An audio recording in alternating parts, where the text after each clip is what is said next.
आपण प्रार्थना करूया. परमेश्वर पिता दयाळू बापा, सुंदर दिवसाबद्दल तुझे आभार मानतो. महान परमेश्वर, आशीर्वादित परमेश्वर, तुमच्या वचनात चालणाऱ्या प्रत्येकांना सहाय्य कर. ही प्रार्थना आमच्या प्रभू येशू ख्रिस्ताच्या नावाने करतो.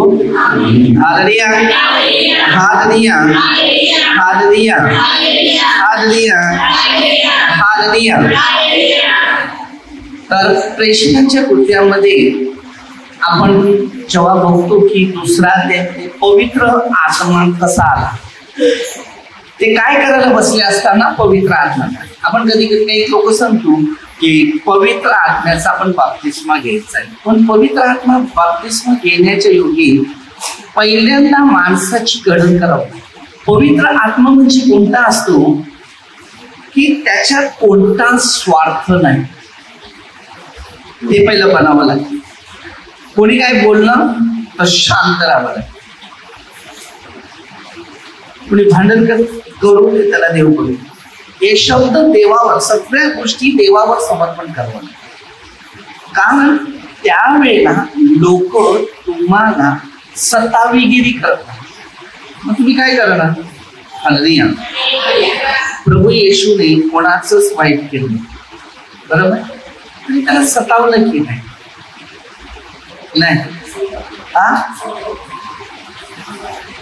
आता येशूने कोणाचा मारलेला होता की त्याला मारला म्हणून त्या हाताने खिळे मारले? हालेलुया. तू सुताराचाच पोरगा होता ना, होता की नाही होता? होता. मग त्यांचेच खिळे त्याला कशाला मारले? काय काम होतं का? तो दयाळू होता, प्रेमळ होता आणि लोकांना तो चांगलं शिकवतो. जेव्हा त्या काळामध्ये ते वैद्य लोक, त्यांचं काम काय होतं माहिती? त्याच्यामध्ये एक लोक म्हणून होता, हे शुभवर्तमान ऐकतात, तिसरं म्हणजे तिसरं आहे मान, नंतर लोक बरोबर. तरी तो त्या काळामध्ये औषध दिली, उपचार केले, पण काही फरक पडले नाही. शेवटला न फरक पडल्यामुळे ते प्रवेश होतो. आपण पण तसंच बघा पाहिजे. तुम्ही जर डॉक्टरकडे पहिले जाता, डॉक्टरांकडे जाता, सगळ्यांकडे फिरून येतात, खर्च करतो आणि शेवटी पर्याय सगळ्या खिशामध्ये, तर डॉक्टर सुद्धा आपल्याला शेवटला उल्लेख देतो, जर तो करेल ते खरं. त्या डॉक्टरांनी पण शेवटला देवा मागते. मग तेव्हा त्या आशा बाजूला होते, त्याचे प्रयत्न पूर्ण होतात, नंतर ते पाठवले जातात. कुठे जातात? प्रार्थना, जे ते घरी पाठवले जातात. पण लोक मग विचार करतात की आता एक शेवटची वेळ आपण प्रार्थनेमध्ये जीवन बघूया बरोबर. हालेलुया. मग आता ही शेवटची वेळ जेव्हा ज्या माणसामध्ये येतात, ती वेळ कशी पकडायची ती तुम्ही शोधून द्यायची बरोबर. त्यावेळेला ते देवाजवळ येतात, मग शांतीने बसतात, त्यांच्या वेदनेच्या आहारी ते जातात, पण कुठेतरी आशा धरून राहतात की देव मला बरं करेल. 4 लोकांचा सल्ला येतो, ते सांगतात इकडे गेला तर तुझं इकडे बरं होईल, तिकडे गेला तर तिकडे बरं होईल, असे विश्वास देतात, त्यांना ताकद देतात. मग त्यांना आशा येते की खरोखर मी इकडे गेल्यानंतर आता माझं जीवनात काहीतरी चमत्कार होणार आहे. हालेलुया. आणि खरोखर मग तो विश्वासाने तो बरा आहे, पूर्ण होतो, बरा होतो. मी 709 डॉक्टरच्या 11 डॉक्टर झाले आणि प्रभूने मला बरं केल्यानंतर ही जबाबदारी आहे. पवित्र आत्मा मिळाला, जबाबदारी घेतली, पवित्र कामाला सुरुवात. पहिलं पाप माहिती नव्हतं काय पाप आहे, आणि अनेक शब्दात बोलण्यात विचारात बरीचशी पाप झालेली. नंतर हळूहळू हे सत्य कळायला लागलं. योहान 8:32 मग पवित्र जीवनात प्रवेश केला. संगत लोकांशी जी होती थोडी कमी केली आणि त्याच्यातून बाजूला गेली. आता हे जी परमेश्वराची जी शिकवण होती ती मला मिळालं, तर त्यामध्ये मी मजबूत झालो. आता मला जर देवाच्या गोष्टी मिळाल्यानंतर मी देवाकडे जास्ती वेळ घालतो. मी गेल्यानंतर मला ओळख झाली योहान 15:13 की तुम्ही माझे मित्र आहे. तर प्रभू येशू मित्र आपल्याला एक चांगला सल्ला देतो, शिकवतो, प्रेम देतो, ही समज आहे. दुसरे मित्र पण चांगले आहेत, पण या जगातून मी थोडासा अलग झालो. त्यानंतर वाढ केली, सुवार्ता सांगायला लागली की प्रभू येशू हे काम केले, प्रभू येशू तसं केले, लोकांची तुलना कसं करता. आणि सुवार्ता सांगता सांगता सांगता लोकांमध्ये प्रतिसाद वाढते. आणि काही परीक्षा पण आल्या, काही लोक आले सांगायला लागले मला धर्म बदलायचं, धर्म परिवर्तन करायचं. मग त्यांना मी सांगितलं की एक शास्त्र आहे, एक पवित्र आहे, त्याला बदलायला लागत नाही, तुम्हाला ना मला बदलायला. समजलं? त्याचा इथे धर्म परिवर्तन होत नाही. तू मानव परिवर्तन जो आहे ना, तुला मानवाला स्वर्गात कसं जावं तर तुला काय करावं लागेल.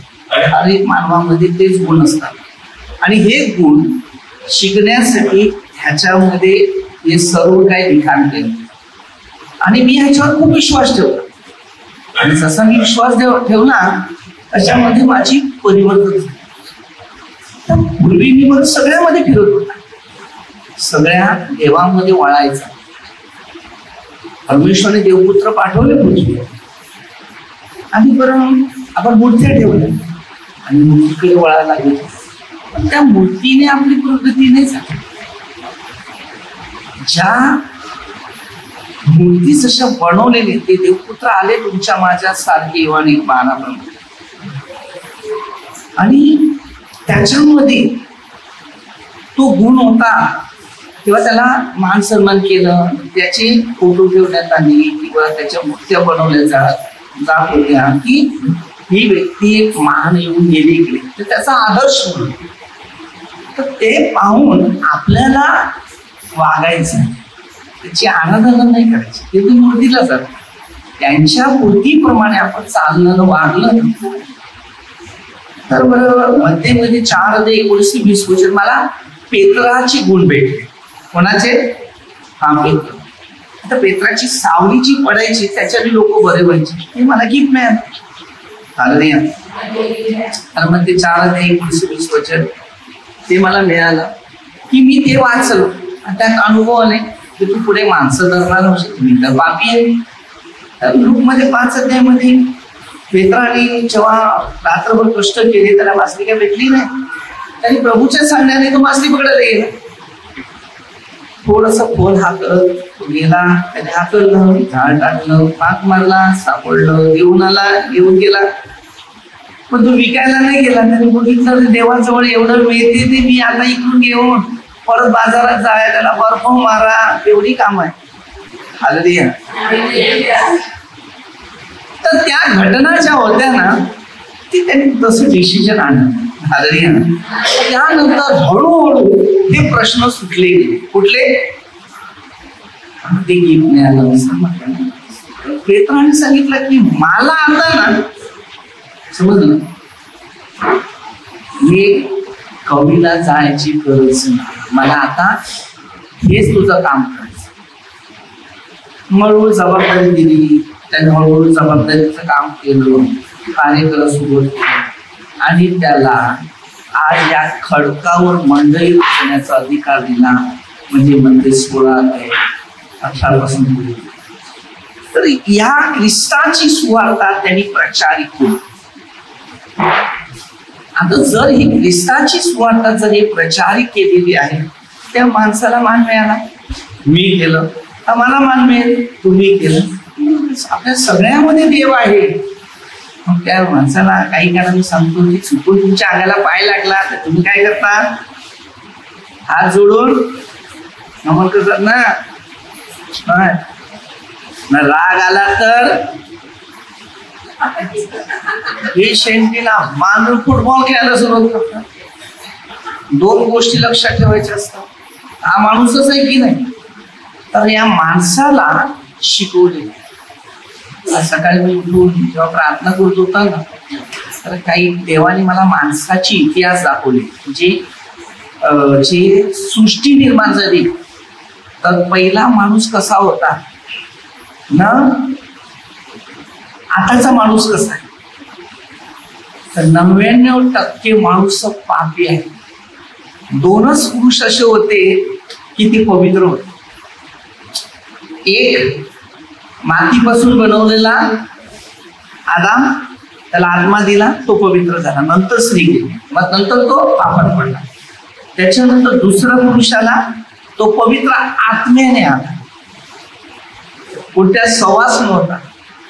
देवाने 2 गोष्टी मला त्या दिल्या. म्हणून हे जग या दुष्टाला फसले. कारण कोणत्याच माणसाची मनाची विचार पवित्र दिसत नाही. हे 2च व्यक्ती म्हणजे पवित्र होते, पण त्या दोघांना फसवण्याचा फरक आला. बघा तुम्ही, पाहिजे ते आदामाला फसवलं टेवेच्या द्वारे, त्याचीच पासेडी काढून बनवली ना. तिला कोणता सहवास नव्हता, सहवास नंतर आला. समजलं का इतिहास भाग मोठा आहे. एवढं जे ऐकणारे अनुभवी घेणारे असेल, कौटुंबिक जीवन असेल ते सांगू शकतो. सगळ्यामध्ये ते प्रश्न सोडू नये करू शकतो. आता पवित्र आत्मा बरेच गोष्टी आपल्याला शिकवतो. त्यानंतर प्रभू येशू आला, तो पवित्र आत्म्याने आला. हालेलुया, बरोबर. तर सहवास नाही, पवित्र मध्ये बोलते माझा सहवास नाहीये. तर देवाने सांगितल्याप्रमाणे हो, तर 2च पवित्र पुरुष या पृथ्वीत आले. समजलं? हालेलुया. बाकीची परंपरा आली पवित्र नव्हती. हालेलुया. तर काही शिक्षण पवित्र आत्म्याचा अनुभव घेणाऱ्याला असते. आणि जर तुम्ही चांगल्या गोष्टी जर घ्यायच्या असेल तर तुम्हाला ते पटणार नाही, कारण ते पटण्यासारख्या गोष्टी मानवामध्ये राहिलेल्या नाही. ते मानवाची विचारधारा त्यांनी नष्ट केली. म्हणून इतिहास हा अलग आहे. म्हणून हर एक व्यक्तीला, म्हणून आपली मुलं पहिली बघा शिवी मारतात, उलट बोलतात, मारायला जातात. कधी हात घेऊन सामर्थ्य घेऊन जातात का? कोणता मनुष्य आहे मला सांगा प्रभूच्या सांगण्याप्रमाणे चालल्याने वागलेला आहे तुमच्यामध्ये? कोण आहे? कोण नाही. पण शास्त्र वाचायला टाइम. म्हणून प्रत्येकी शिक्षण आहे ना, आत्मपरीक्षण करा. बिना पवित्र आत्मेशिवाय प्रार्थनेमध्ये सहभाग घ्यायचं. पवित्र आत्मा मिळेल तर प्रार्थनेत भाग घ्या. येशूचे शिष्य मला माहिती आहे 2रा अध्यायामध्ये प्रेषितांच्या काय केलं त्यांनी? सहभाग घेतला. काय घेतला ना? कशात? प्रार्थनेत. तेव्हा त्यांच्यावर पवित्र आत्मा उतरला आणि त्यांच्या जीवा बदलल्या, चेंज केला अग्नीसारखी. बरोबर ना? आपली जीवा त्या नरकातच आहे. याकूब 3रा अध्याय, ही जीभ ही आग आहे म्हणून पाणी आहे जीभीवर. पाणी नाही. अरे पाणी आहे की नाही? आहे का? आहे कसं सांगतो? अरे नाही तर फोड येतील जीभेला. लोक 16 अध्याय 19 पासून तुम्हाला माहिती असेल. आपलं जीवन देवाला द्या. कोणाला देते? स्वतःचा स्वार्थ कधी बघायचा नाही, दुसऱ्यांचं. जेवढं बघतोय दुसऱ्यांचं बस. पेत्राच्या 2ऱ्या पदात 3 अध्याय 9 वचन, कोणाचा नाश व्हावा ही देवाची इच्छा नाही, तर सरळ पश्चाताप करा ही देवाची इच्छा. आज आम्हाला पश्चाताप ही गिफ्ट. काय पाहिजे? पश्चाताप ही गिफ्ट पाहिजे. पश्चाताप अंतःकरण मध्ये 5-8 अंतःकरण शुद्ध ते धन्य देवाला पाहणं. डोळे बंद करताना दर्शनिक व्यक्ती करा, नजरेत प्रभू येशूला आणा. आणि आणताना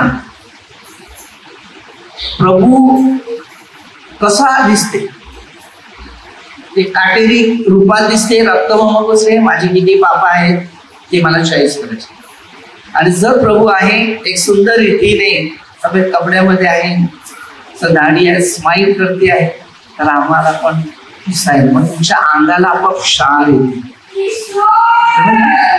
आणि ते शार यायला लागले ना, आणि तुमची सगळी दुःख, आपत्ती, आजार, निराशा एका क्षणात होईल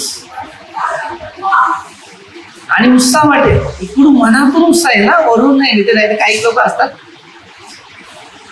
काही सवय आहे. कशी सवय आहे माहितीये का? दुसऱ्या बाजून आहे की नाही? आहे. किती लोकांची गुडघे दुखतात जर हातवर? हे प्रश्न आहे. किती लोकांचा अंग दुखते त्याने हात वरती करा. जेव्हा तुम्ही प्रभू मध्ये आहे, तुम्ही क्लिअर आहे.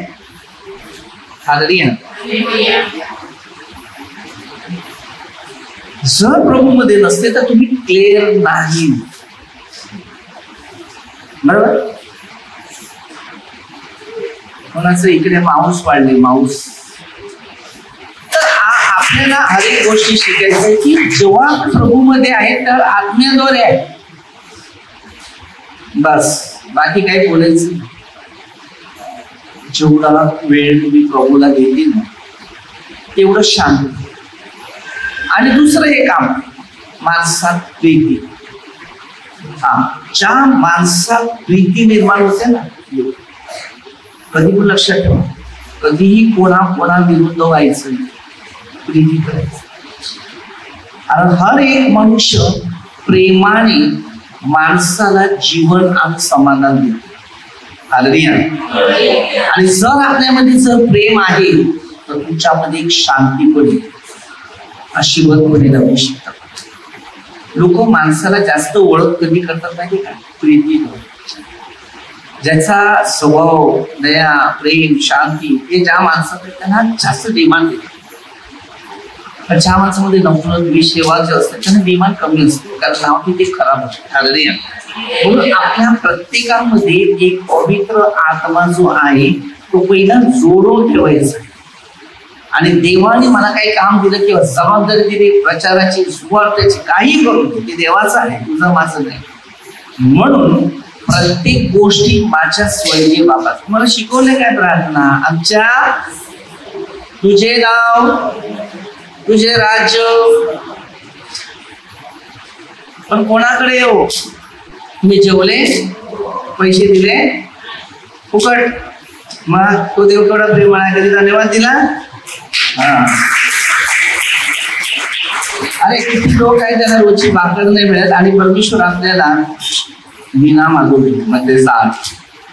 त्या परमेश्वराला धन्यवाद द्यायला कशाला मागे राहायचं? परमेश्वर आपल्या बरोबर आहे, तो आपल्याला जीवन देणार आहे, शांती देणार आहे, आशीर्वाद देणार आहे, अभिषेक देणार आहे.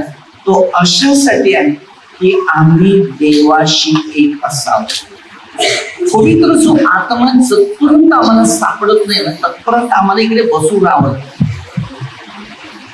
वेळ काढावी लागते, वेळेचा सदुपयोग घ्यावे लागतात आणि त्याच्यातून एक ज्ञान, दान आणि वरदान हे बनवावे लागतात.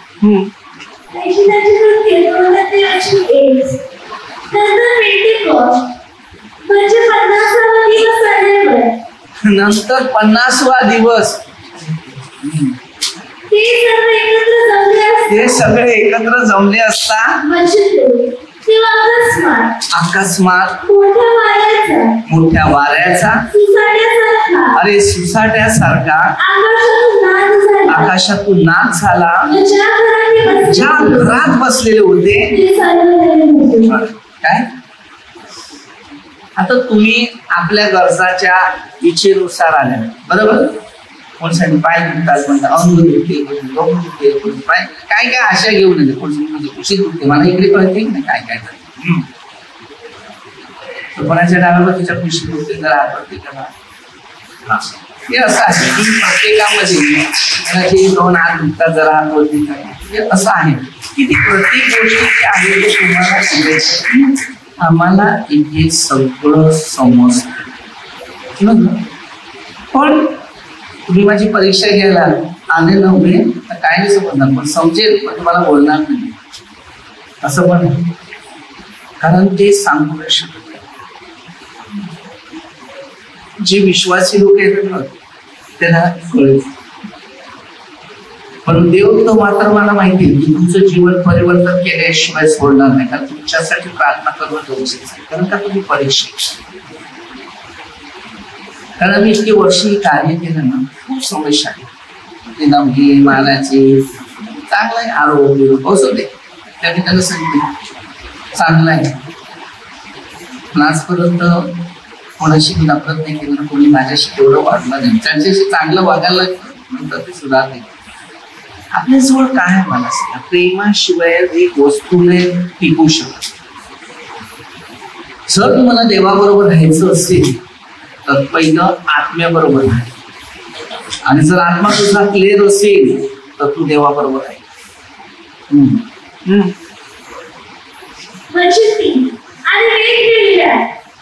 वेगवेगळ्या होत असलेल्या अग्नीच्या जीवासारख्या जिव्हा त्यांना दिसल्या त्या प्रत्येकावर त्या एक अशा बसल्या प्रत्येकावर एक अशा बसल्या आता तुम्ही विचार करा की त्या बसल्या कशा आता देवाने आपल्याला काहीतरी गिफ्ट दिलेलं आहे वरदान दिलेलं आहे पण मग तुमच्यावर जर त्या बसलेल्या असेल तर तुम्ही देवाच्या राज्यात प्रवेश करतील आशीर्वादित होतील अभिषिक्त होतील ज्ञानात हे महत्व आहे आणि आम्हाला हेच घेणं आपण छोटीच एक प्रार्थना घेऊया परमेश्वर पिता दयाळू बापा सर्वांना पवित्र आत्म्याने सामर्थ्य दे शांती दे ज्ञान दे बुद्धी दे अभिषेक दे तुमच्या वचनात चालणाऱ्या प्रत्येकाला सहाय्य कर ही प्रार्थना प्रभू येशूच्या नावाने करतो सर्व मंत्र काम करतो सर्वच सर्व प्रभूचा आशीर्वाद प्रार्थना प्रभू येशूच्या नावाने करतो हालेलुया हालेलुया